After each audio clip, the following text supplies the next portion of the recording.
Morning guys. Na para pang tayo ay isang vlog. Samahan niyo ako mag-jogging today. As one of the tagapaghintay. Yes, isa po akong tagapaghintay ng isang OCC class 65 2026. So, siya at dahilan kung bakit ako jogging. Kung bakit ako tumatakbo-takbo ng very light. Hindi ko alam kung naririnig nyo ako kasi wala akong microphone. Titingin pala ako ng microphone. Pero, I'm using Sabat earphones. Kaya wala tayong makeup today kasi jogging lang naman tayo. Bare face. And then I'm wearing my Charlotte Folk. Charlotte Folk, baka naman. Para hindi nila kita yung mata ko. Ginajudge ko sila. So today is January 4. And bago tayo magkaroon ng pasok bukas is magja-jogging muna tayo. Nagmamadali kasi ako kasi 7:30 pa. And medyo maganda pa yung panahon.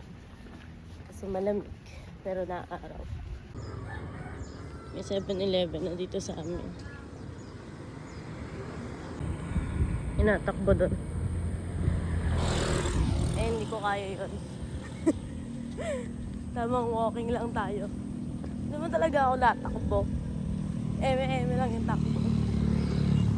Ang hirap kasi tumakbo ng hindi naka-sports bra. And hindi sports bra yung suot ko. Based sa aking Strava, tayo ay nakaka 1K na. Pero, di ba tayo nakakalabas sa subdivision? Ito tayo sa may tulay.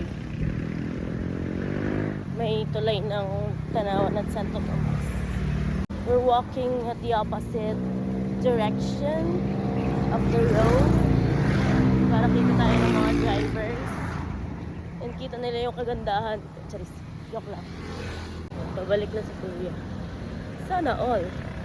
Bilis niya. Hindi ko kasi kaya tumakbo. Sorry na. Okay. Basta nakaka-2K na tayo. Ano na tayo sa may Walter. Gusto na tugtog. 3K guys. Ano na tayo sa may Tanawan. Hindi pa tayo nakakarating sa simbahan. Dito na tayo guys sa simbahan ng Tanawan. Ayun guys, makapagsimba na tayo. And walking na ulit tayo. Ay Lily Rose. 4K guys. Dito pa tayo sa may Fidera. Wala pa masyadong tao. Pero for sure, katapos ng misa, ang dami ng tao. So, kain tayo guys. Hindi tayo sa Jollibee. At sabi ni Ate, mainit daw dito. Ayan naman. Pero mga daylight. So, order ko is ice caramel. Dito tayo sa mga balat. Tapos na tayo kumain. Nakaalis na ako ng Jollibee. And kita ko kasi dumadami na yung tao. Kasi tapos na yung misa. So umalis na ako. Hindi na dami yung tao eh. Ngayon, lalakad na tayo pabalik. 5K. Tinuloy ko lang yung takbo-takbo ko kan. Yung walk-walk ko kan. Ay, pala takbo. Doon tayo natakbo. 5K na tayo guys.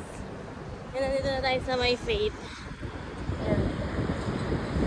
6K na tayo. Tumakbo ako ng konti. Hindi ko na na-videohan kasi hirap. Dito na ako sa may Pilinbest. Kailangan ma-burn natin yung kinain natin kanina. Sarap ng hangin. Tsaka yung sinag ng araw. Tama lang. 7K guys. Dito na ako sa may loob ng subdivision natin. Nagal na ako ng ipit kasi sarap ng hangin. Sarap ng tirak ng araw, ng hangin. O, diba? Wala ako nasa ibang bansa. Cheers. Malakas ng hangin. Nabukas ako kasi medyo nahirapan huminga. Tuloy natin to guys, pauwi. So dito guys, hindi na ako nakapag-video kasi inabot na ako ng ambon dyan. Kumakanta-kanta pa ako dyan, pero yung totoo, inabot na ako ng ulan, tapos tumakbo na ako pa uwi. So ito yung ating Strava results. So naka 7.90 kilometers tayo for 1 hour and 30 minutes. Pinopost ko yan kapag natigil ako. So ayun guys, thank you so much for watching and see you sa next exercise vlog natin. Kung nakaabot ka sa dulo ng video na to, well, you can get a chance to win 100 peso GCash by the end of this month. All you have to do is just to like, follow, and comment. Like this video, follow me on my social media accounts on Facebook, Instagram, TikTok, and YouTube. And comment on this video yung mga proof na nakafollow ka na and tag 3 friends. Wait for announcement by the end of this month for our Katadhana Roleta. Thank you and always remember that you deserve everything. Bye!